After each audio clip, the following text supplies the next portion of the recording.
మెంతా తుఫాన్ తీరం దాటినప్పటికీ కూడా శ్రీకాకుళం జిల్లాకైతే వర్షం ఎఫెక్ట్ అయితే తగ్గడం లేదు. అంచులంచులుగా వర్షం కురుస్తూనే ఉంది. నిన్న అర్ధరాత్రి నుంచి కూడా వర్షం మళ్ళీ ప్రారంభమైంది. జిల్లా వ్యాప్తంగా అనేక ప్రాంతాల్లో భారీ వర్షాలు పడడంతో అటు మహేంద్ర తనియాతో పాటు వంశధార నాగావళి నదికి నీరు పొంగుతుంది. మరోవైపు జిల్లా కేంద్రంలో కూడా మున్సిపల్ కార్పొరేషన్ పరిధిలో భారీగా వర్షాలు అయితే నమోదవుతున్నాయి. దీంతో పూర్తిగా రోడ్లన్నీ కూడా జలమయమవుతున్నాయి. లోతట్టు ప్రాంతాలన్నీ కూడా జలమయమవుతున్నాయి. అటు వార్డు సచివాలయ సిబ్బంది, శానిటేషన్ సిబ్బంది నిన్నంతా కష్టపడి మొత్తం అంతా కూడా క్లియర్ చేసినప్పటికీ మళ్ళీ సేమ్ పరిస్థితే తలెత్తుతుంది. ఎంత వాటర్ ఎవోకేట్ చేసినప్పటికీ కూడా మళ్ళీగా భారీగా వరద నీరు అయితే రోడ్ల మీదకి అయితే చేరుతుండడంతో ప్రజలంతా కూడా తీవ్ర ఇబ్బందులు పడుతున్నారు. మరోవైపు గ్రామీణ ప్రాంతాల్లో కూడా భారీ వర్షాలు కురుస్తుండడంతో ఇప్పటికే సుమారు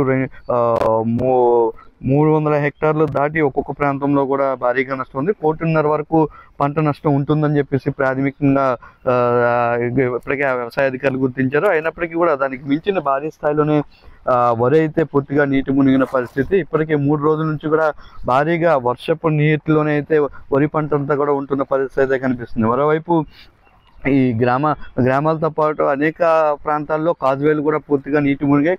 కాజువేలు నుంచి బయటికి వెళ్ళలేక అనేక గ్రామాలు ఇటు శ్రీకాకుళం విజయనగరం సంబంధించినటువంటి సంతకటి పొందూరు మండలాల మధ్య కూడా పూర్తిగా రాకపోకలు స్తంభించడంతో పాటు అటు పలాస సమీపంలో కమ్రిగాం వద్ద కూడా వరహాల గడ్డ భారీగా పొంగిపడడంతో సుమారు 15 గ్రామాలకైతే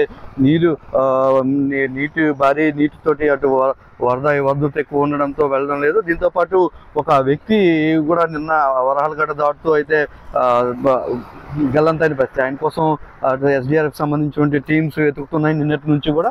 మరోవైపు ఆ వర్షం కొంత గ్యాప్ ఇస్తున్నప్పటికీ మళ్ళీ వెంటనే మొదలవుతుంది. ఉదయం నుంచి కూడా ఇలా వర్షం పడుతూనే ఉండడంతో మళ్ళీ ఏవైతే పట్టణంలోని లోతట్టు ప్రాంతాలు ప్రధాన రహదారులన్నీ కూడా నీటిలో మునుగుతూనే ఉంటున్నాయి. ఒకవైపు శానిటేషన్ సిబ్బంది 24 గంటల పాటు కష్టపడి మొత్తం ఇదన్నీ కూడా తోడి బయటికి తీసే ప్రయత్నం చేసినప్పటికీ అటు సచివాలయం సిబ్బంది కానీ వీళ్ళందరూ కూడా శానిటేషన్ చేస్తున్నప్పటికీ కూడా మళ్ళీ వర్షం ప్రారంభమవడంతో అయితే ఈ కార్యక్రమాలకైతే ఆటంకం కలుగుతుంది. భారీ వర్షాలతో మళ్ళీ ఈ ఏవైతే లోతట్టు ప్రాంతాలు ఉన్నాయో కూడా ఇవన్నీ కూడా జలమవుతున్న పరిస్థితి అయితే ప్రస్తుతానికి శ్రీకాకుళం జిల్లాలో ఉందని అయితే చెప్పుకోవచ్చు. కెమెరామెన్ సూర్యతో బాలు, 10 టీవీ, శ్రీకాకుళం జిల్లా.